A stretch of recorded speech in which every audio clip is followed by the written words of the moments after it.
Maka bertaubatlah wahai rakyatku. Nak tahu mendengar Pak? Mati Anda dengar. Tidak akan. Jadi kita ini bodoh sebenarnya. Kita fikir kita mampu melawan Allah. Allah cuma gegeti saja bacut COVID ni. Lalu kita berusaha melawannya dengan mengatakan ini, menanggulangi ini, tanggulangi. Yang maksiat tetap jalan. Habis pakai masker, dia pada tempat zina. Jadi orang berzina habis pakai masker. You know?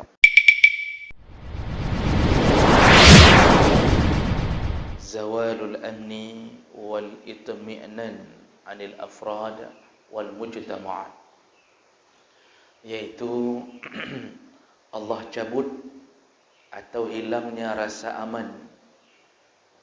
Al-amnu, hilangnya rasa aman, wal itmi'nan, dan hilangnya kenyamanan. Keadaan tidak aman dan tidak nyaman. Semuanya kacau, diliputi rasa ketakutan. Dan keadaan ini adalah akibat daripada maksiat orang-orang atau penduduk di negara tersebut atau di kota tersebut. Dan ini Allah sendiri yang telah mengatakannya dalam surat An-Nahl ayat 112. Allah Subhanahu wa taala mengatakan, "Wa daraballahu masalan qaryatan." Allah Subhanahu wa taala telah memberi sebuah permisalan. Jadi salah satu ciri khas Al-Quran adalah memberi tamsil, memberi permisalan. Apa tujuan Allah memberi permisalan? Agar tidak terjadi ke depan, sekaligus memudahkan orang memahami maksud yang diinginkan Allah. Jadi kalau kita membicarakan, menjelaskan sesuatu dengan yang sebenarnya orang tidak faham, tapi dengan diberi contoh orang faham. Allah Subhanahu wa taala memberikan tamsil atau permisalan. Apa contoh permisalannya? Qaryatan kanat aminatan mutmainnah. Yaitu ada satu kampung, qaryah, kampung atau satu tempat kemukiman yang dulunya keadaannya aminatan, keadaannya aman. Jadi kehidupan berjalan dengan baik. Tidak ada perampokan, tidak ada pencurian. Allah ciptakan suasana itu. Kalau seandainya kita meninggalkan harta benda atau parkir mobil, parkir motor di depan rumah, tidak ada rasa was-was. Jadi semuanya aman, tidak ada kezaliman. Perangkat-perangkat negara tidak menzalimi rakyat, dan rakyat pun juga melakukan hal yang sama. Tidak ada pemberontakan, tidak ada kudeta, tidak ada yang sifatnya oposisi, semua merasa aman. Mutmainnatan. Nah, selain daripada aman, Allah berikan kenyamanan, mutmainnah. Kalau kita dalam salat, kita sering dengar tuma'ninah. Itu maksudnya salat harus mencapai ketenangan dalam satu rukun, baru disebut salat yang sah. Jadi kalau rukuk, paling kurang sempat membaca satu bacaan dalam rukuk, itu baru disebut tuma'ninah. Dia merasa aman. Jadi tidak dalam keadaan tergesa-gesa, tidak terburu-buru. Jadi proses hidupnya kota tersebut dalam keadaan nyaman. Perempuan-perempuan berjalan ke sana ke sini aman, tidak ada yang mengganggu. Nyaman, hidup-hidup keluarga, semuanya nyaman. Suami isteri dibina di atas kebahagiaan. Mungkin kalau sekarang Pak di Asia Tenggara, kota ini sementara itu seperti Brunei Darussalam. Sementara ini Allah berikan keamanan, Allah berikan kenyamanan. Padahal kotanya sederhana. Ya. Bahkan kalau dari sisi pembangunan jauh kalah dari negara-negara tetangganya. Tidak terlalu luas, tidak mempunyai bangunan-bangunan yang mencakar langit. Ya. Dengan Malaysia saja pembangunannya kalah. Ya. Tetapi omset mereka, penghasilan mereka, ya, itu membuat orang tidak hidup susah. Dan untuk sementara ini Allah pelihara mereka dengan pimpinan yang masih memperhatikan agama. Jadi walaupun Hasanah Bolqiyah punya hal-hal pribadi, beliau punya beberapa isteri, punya anaknya pun bergaya hidup karena memang terlalu banyak harta. Pesawat presiden atau pesawat Raja Hasanah ini itu dilapisi dengan emas. Kemudian singgasananya, kursi di belakang dia duduk dalam istana, itu lapisannya juga emas. Jadi ledak peng, nggak tahu mau bawa ke mana lagi. Akhirnya hidup dengan kemewahan. Tapi Masya Allah, rakyatnya taat. Rakyatnya taat. Walaupun pasti ada oknum-oknum yang melakukan maksiat, tapi maksiatnya tidak merajalela menjadi maksiat yang dibiarkan dalam negara. Maksiat pribadi dalam kamar pasti ada. Jangankan di situ, Makkah, Madinah saja itu banyak yang melakukan maksiat di sekitaran Kaabah secara pribadi, tetapi tidak dibina, tidak dipelihara oleh negara. Tidak dibiarkan. Kalau ketahuan tetap hukuman berlaku. Ya. Lalu Allah Subhanahu wa taala mengatakan ya'tiha rizquha ragadan. Allah mampu berkuasa membuat sebuah negara aman, terkendali, nyaman, dan salah satu kenyamanan itu didapatkan dengan ya'tiha rizquha. Allah datangkan rezeki kepada negara itu ragadan, melimpah ruah. Ya. Jadi rezeki bukan mayang-mayang, Allah beri melimpah. Ragadan itu melimpah. Waktu Nabi Adam dan Hawa itu berada dalam surga, Allah mengatakan fakula minha ragadan haitsu syi'tuma. Adam, Hawa, makanlah engkau di dalam surga, makan minumlah engkau dalam surga, ragadan, suka-suka kamu, melimpah ruah. Kita hari ini kalau disuruh makan dengan cara melimpah ruah, kita bisa, tapi meruah halinya. Kalau bukan meruah dari mulut ke atas, meruah dari miu, cerit, bisa kita lakukan. Dan makanya di dunia Allah tidak katakan makan minumlah suka-suka engkau seperti Adam dan Hawa di surga. Tidak ada ayat, tidak ada dalil yang disuruh makan suka-suka engkau. Tapi disuruh sederhanakan. Di surga, kenapa boleh makan ragadan, suka-suka? Kapajuh juga galak-galak, bermelimpah ruah, berbinaik. Kenapa begitu? Karena sifat surga tidak ada aib. Makanya Nabi menjelaskan penduduk surga itu tidak ada sakit perutnya. Penduduk surga tidak ada kentut, tidak ada kencing, tidak ada hana enggak ada tai, enggak ada kotoran, karena surga enggak boleh kotor. Jadi WC enggak ada, karena memang tidak ada. Dan semua makanan tidak jadi penyakit, tidak berkeringat, tidak bersendawa, jadi hana gerop. Hadis Nabi menyebutkan penduduk surga tidak ada begitu kalau sudah terlalu banyak makan, enggak ada. Sempurna. Tidak ada diabetes, tidak ada kolesterol, tidak ada asam urat, tidak ada sakit ulenyo, sakit uleji. Tidak ada, sempurna. Jadi kita hanya cukup bersabar di atas ujian Allah di dunia. Kalau masuk surga, nikmatilah ragadan, suka-suka engkau, kata Allah.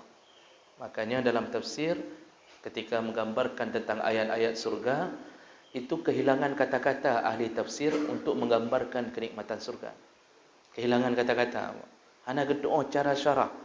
Karena apapun yang Allah gambarkan surga di dalam Al-Quran, itu belum yang sebenarnya. Kenapa Allah tidak gambarkan yang sebenarnya? Tidak mampu dijangkau oleh akal manusia. Jadi yang Allah gambarkan itu batasan yang sanggup dijangkau. Jadi Allah misal menggambarkan wahurun ain, di dalam surga itu ada bidadari. Mau gambarkan bidadari yang sebenarnya, enggak ada contoh barang. Enggak ada yang bisa membuat akal manusia bisa menjangkau keadaan bidadari yang sebenarnya. Akhirnya Allah cuma mengatakan ka'amsalil lu'lu'il maknun, bidadari itu bercahaya bagaikan lu'lu' mutiara, ya, yang terpelihara. Jadi belum pernah dipegang, bercahaya-cahaya, berkilau-kilau. Katanya yang mampu kita bayangkan hanya mutiara. Berarti bidadari itu seperti mutiara berkilau-kilau. Itu kemampuan kita membayangkan. Yang sebenarnya itu lebih dahsyat daripada itu. Lebih dahsyat. Jadi kalau kita menggambarkan sesuatu, Allah gambarkan sesuatu, itu hanya mampu seperti yang kita mampu jangkau saja. Kami sebelum berangkat ke Mesir itu di training dulu di Jakarta selama 40 hari proses keberangkatan. Guru-guru didatangkan untuk melatih, yaitu alumni-alumni dari sana. Dan salah satu guru mengatakan, kalian kalau sudah sampai di Mesir nanti, itu kalau lihat perempuan Mesir berjalan, itu kalau 2 orang mereka berjalan, yang cantiknya 4 orang. Jadi kami bingung bagaimana 2 berjalan, yang cantik 4 orang. Lalu dia mengatakan bayangannya pun cantik. Bayangannya pun cantik. Saya melihat waktu itu ini hiperbola, ini berlebih-lebihan ni. Tapi ternyata begitu sampai di sana, Pak, ya menan-menanlah. Ya, artinya memang Allah beri kelebihan pada penduduk kota tersebut. Karena Mesir ini peranakan antara Eropah dan Asia. Jadi kecantikannya memang mereka dapatkan orang-orang Arab ini. Dan itu bayangan selama kita berada di negara kita sendiri, membayangkan bidadari, itu seperti begini, seperti begitu. Begitu sampai di sana, ternyata ada bayangan seperti bidadari, ternyata itu belum sampai ke bidadari. Belum sampai sedikit pun ke bidadari. Makanya Allah Subhanahu Wa Taala menyuruh Adam dan Hawa makan suka-suka karena kelebihan sifat surga. Kelebihan sifat surga. Makanya Adam dan Hawa itu menyesali sekali kenapa dikeluarkan dari surga. Sebenarnya mereka tahu mereka bawa utusan Allah di muka bumi. Tapi tunggu SK. SK-nya terhormat. Sayangnya sudah didahului oleh perbuatan maksiat. Akibatnya diturunkan dengan SK tidak terhormat. Cuma kelebihan Adam dan Hawa, hari Jumat diturunkan, hari itu pula mereka bertaubat kepada Allah. Kita hari Jumat melakukan maksiat, tahun depan belum tentu taubat kepada Allah. Makanya udip lagi sat-sat, enggak berubah-berubah. Adam terus-terusan menangis, sampai dalam tafsir disebutkan tangisannya menumbuhkan rumput. Air matanya menyesali kenapa dia melawan Allah setelah Allah beri nikmat menumbuhkan rumput. Jadi betul-betul itulah kenapa dia begitu menyesali keluar dari surga.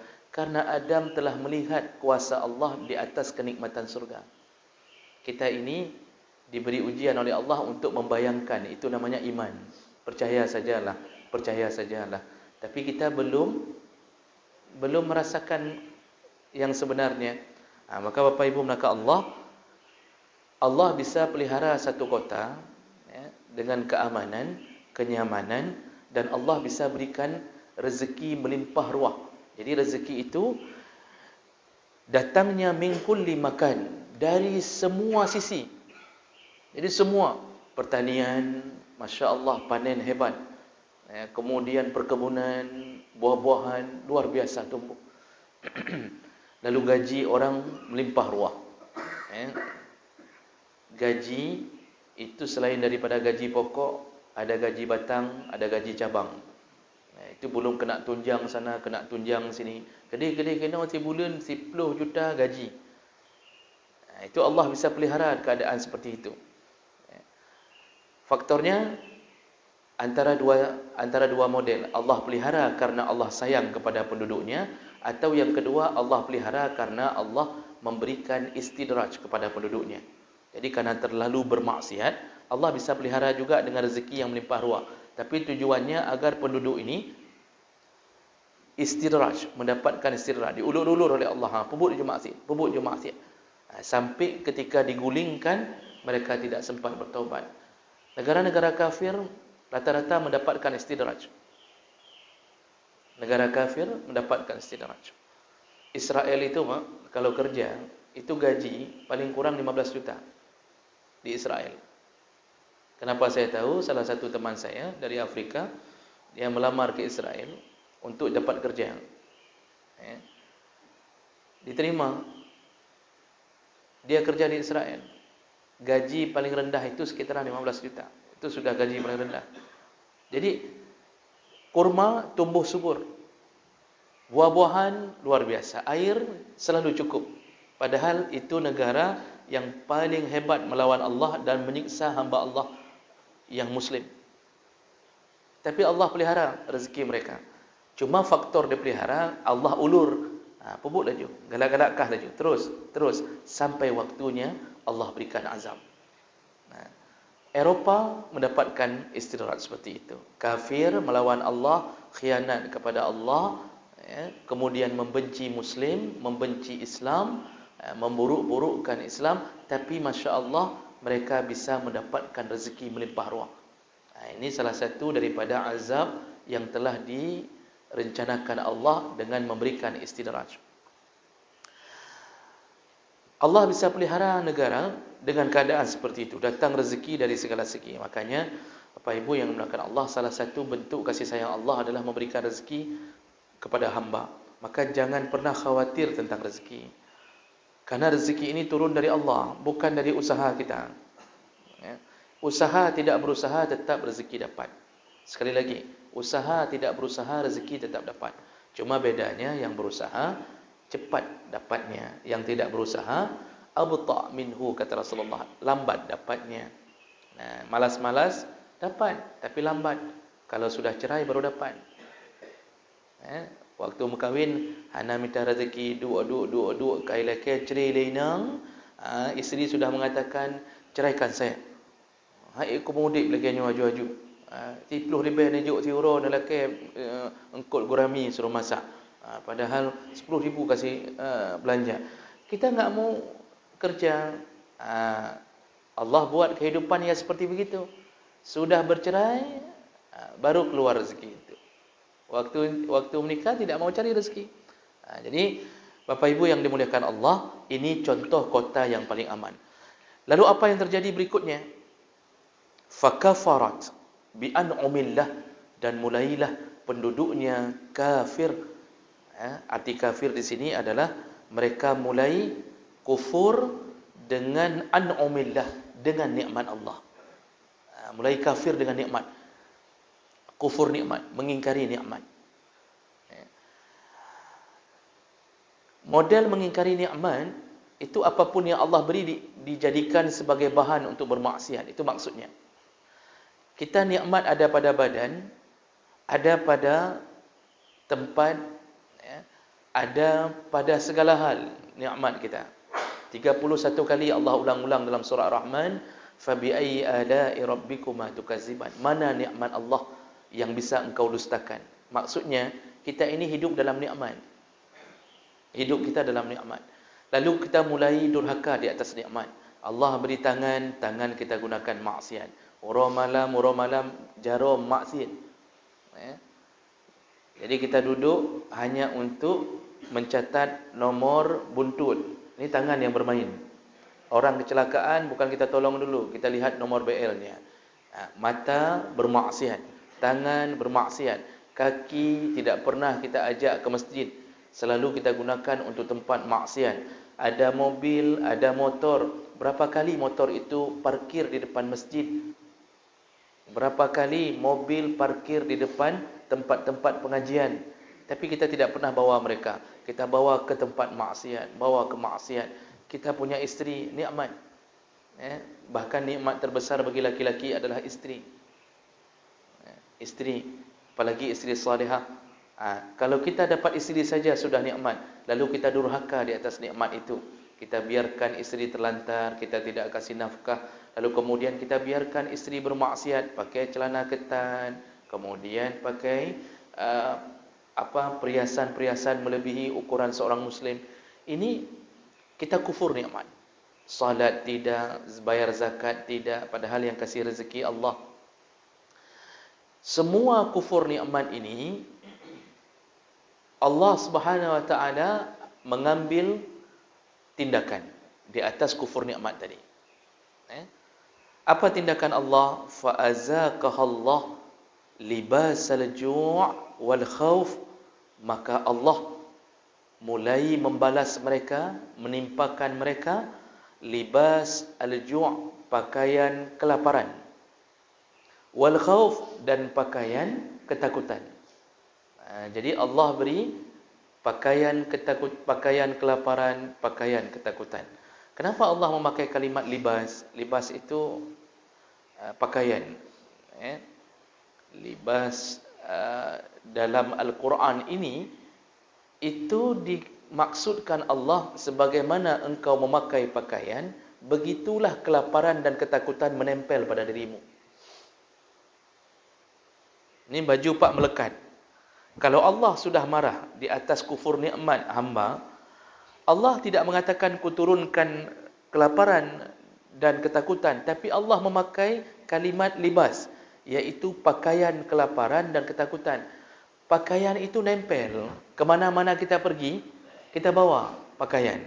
Maka yang Allah ingin katakan, begitulah menempelnya pada dirimu, dimanapun engkau berada, kemanapun engkau pergi, apapun yang engkau lakukan, sebagaimana pakaian menempel pada dirimu, maka kelaparan dan ketakutan terus-terusan menempel pada dirimu.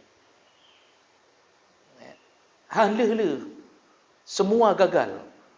Semua gagal. Jadi kalau Allah tidak berikan istidraj, kalau istidraj Allah kayakan orang maksiat. Tapi ada yang model Allah berikan bencana, enggak selesai-selesai bencananya. Karena maksiat enggak dikurangi. Vaksin sudah hampir, corona sudah 2 tahun berlalu. Tiba-tiba muncul lagi isu sudah ada model yang terbaru. Datangnya dari Inggris. Yang dulu dari China. Galam habis tabah katruk yang lain. Kita disibukkan mencari cara untuk menanganinya. Jadi pikiran kita disibukkan mencari cara menangani yang urusannya urusan dunia. Keluarlah pakai masker, jaga jarak, protokol kesehatan, disediakan vaksin. Vaksin ada beberapa model, yang dari China yang paling murah, Sinovac, yang dari Amerika khusus untuk para pejabat. Jadi yang dari ini, yang dari ini. Jadi punya pejabat kena kata agak-agak, katanya wayangnya ada vitamin C peduk lamnya, itu betul aja benar juga. Tapi walaupun begitu itu usaha manusia. Okey saja. Tapi pernahkah ada usaha manusia yang presiden mengatakan, wahai rakyatku, ini datang dari Allah dan kita tidak bisa menyelesaikannya kecuali kita kembali kepada Allah. Maka bertaubatlah wahai rakyatku. Nak tahu mendengar Pak? Mati anda dengar. Tidak akan. Jadi kita ini bodoh sebenarnya. Kita fikir kita mampu melawan Allah.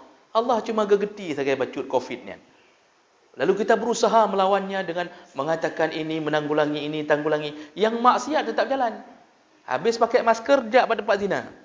Jadi orang Madinah habis pakai masker, you know. Orang Madinah yang pakai masker, you know. Beda pelacur dulu dengan pelacur sekarang. Pelacur sekarang pakai masker untuk melayani pelanggannya. Menyohan patih ni jak. Ustaz nak depa ke? Ni pertanyaannya hanya lu jawab. Masya Allah, orang berjudi cuma pakai masker. Yang maksiat tetap dilanjutkan. Makanya manusia ini sombong, merasa berkuasa, tidak belajar dari sejarah. Sengaja Allah ciptakan sejarah begitu hebatnya Fir'aun, begitu hebatnya Namrud, tapi Allah hinakan mereka akibat melawan Allah. Dan hari ini melekat penyakit itu tidak selesai-selesai. Tadi malam berita terbaru, Arab Saudi kembali lockdown. Jadi yang merencanakan umrah itu belum bisa sampai hari ini melakukan umrah. Yang bapak sudah daftar haji, yang ditulis 2045 berangkat, bisa jadi 2054 berangkat. Berita kami terima tadi malam, di lockdown kembali dengan virus terbaru. Melekat. Kenapa melekat? Libas, melengket, semua kekacauan melengket pada kalian, kata Allah. Maka negara kacau, semuanya kacau, hukum kacau, keamanan kacau, hancur-hancuran. Apa yang menjadi kunci? Kita tidak taubat. Di balik bencana pun kita tidak taubat. Maka Bapak Ibu maka Allah, seharusnya para pemimpin menggemakan taubat, bukan sibuk dengan urusan-urusan pegatnya, ubatnya, coba je. Bukan itu. Makanya perlu pemimpin beragama, perlu pemimpin yang faham agama, bukan hanya faham proyek saja. Jadi jemaah melaka Allah, ini yang Allah timpakan. Khauf, rasa takut. Sudah lapar, rasa takut. Jadi ada dua model. Ada yang Allah timpakan rasa lapar, ada yang Allah timpakan rasa ketakutan. Ada yang dua-dua sekaligus. Sudah tidak aman, lapar lagi. Kejadian ini dalam tafsir Ibnu Katsir, ayat ini waktu kita baca tafsirnya, Ibnu Katsir menjelaskan, Makkah semenjak lahir Nabi itu menjadi kota yang subur, keberkahan Nabi. Karena Allah sudah janji bahawa selama ada Nabi di satu tempat, Allah tidak akan timpakan azab. Allah tidak timpakan azab. Jadi Makkah berubah menjadi kota subur. Sangat subur ketika datangnya Nabi, lahirnya Nabi. Dan ketika Nabi diutus menjadi Rasul, Muhammad diutus menjadi Rasul, mulailah orang-orang sekeliling kota Mekah, suku-suku Mekah sebahagian, melawan Nabi habis-habisan. Menghina, menghujat, mulai memukul, membunuh sahabat-sahabat Nabi. Dan salah satu yang paling getol menghina Nabi adalah suku Mudar dan suku Zakwan. Bani Mudar dan Bani Zakwan. Dalam tafsir Ibnu Katsir. Akhirnya Rasulullah mengangkat tangannya. Jadi ketika Rasulullah betul-betul dihinakan, Rasulullah angkat tangan. Padahal Rasulullah punya sifat sayang kasih yang luar biasa. Rasulullah paling susah mendoakan keburukan kepada umat. Tapi ternyata Rasulullah pernah mendoakan, mengutuk, melaknat Bani Zakwan dan Bani Mudar. Apa kata Rasulullah? Allahumma usdud ta'atak ala Bani Mudar. Ya Allah, timpakanlah kekuasaanmu, kemarahanmu di atas Bani Mudar. Waj'al sinina alaihim kama fi sinni Yusuf. Jadikanlah mereka mengalami masa paceklik seperti masa Nabi Yusuf alaihissalam. Dan apa yang terjadi Bapak Ibu? Masya Allah, karena kan orang Arab itu tinggalnya nomaden, berkelompok-kelompok pindah. Maka Bani Mudar itu tinggal sago-sago menan.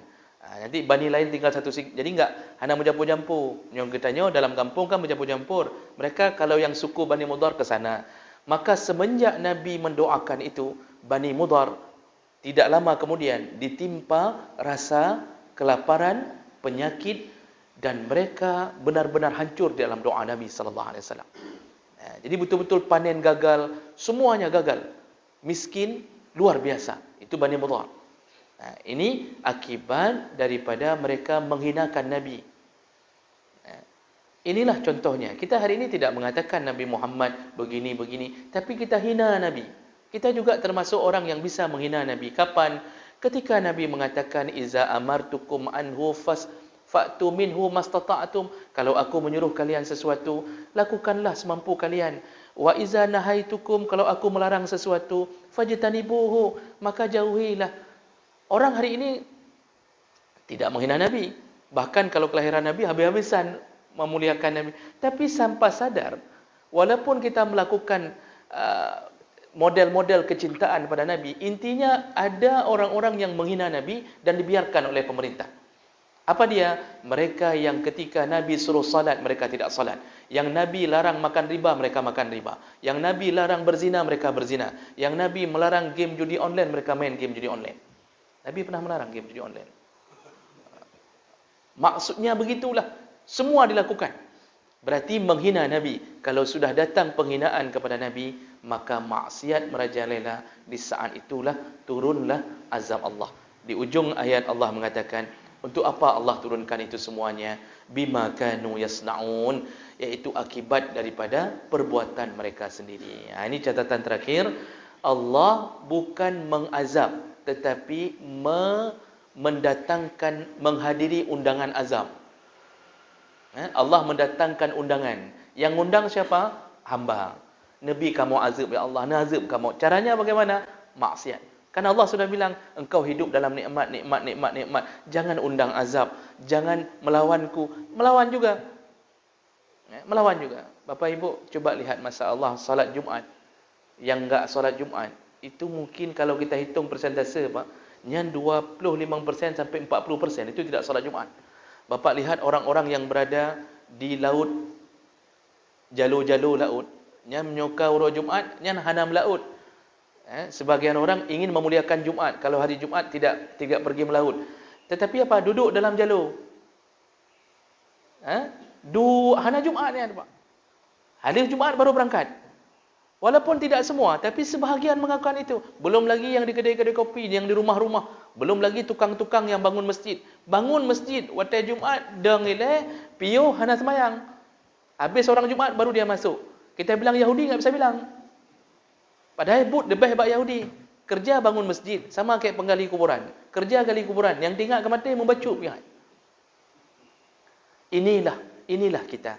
Makanya kita bukan diazab oleh Allah, tapi kita mengundang azab dari Allah. Allah Maha Pengasih, Allah Maha Penyayang. Makanya apa yang terjadi pada kita hari ini, tidak ada solusi lain kecuali kembali kepada Allah. Maka perlu kita syiarkan, Pak, yang hadir kabarkanlah kepada yang tidak hadir. Paling kurang jagalah keluarga, jangan bermaksiat kepada Allah Subhanahu Wa Taala.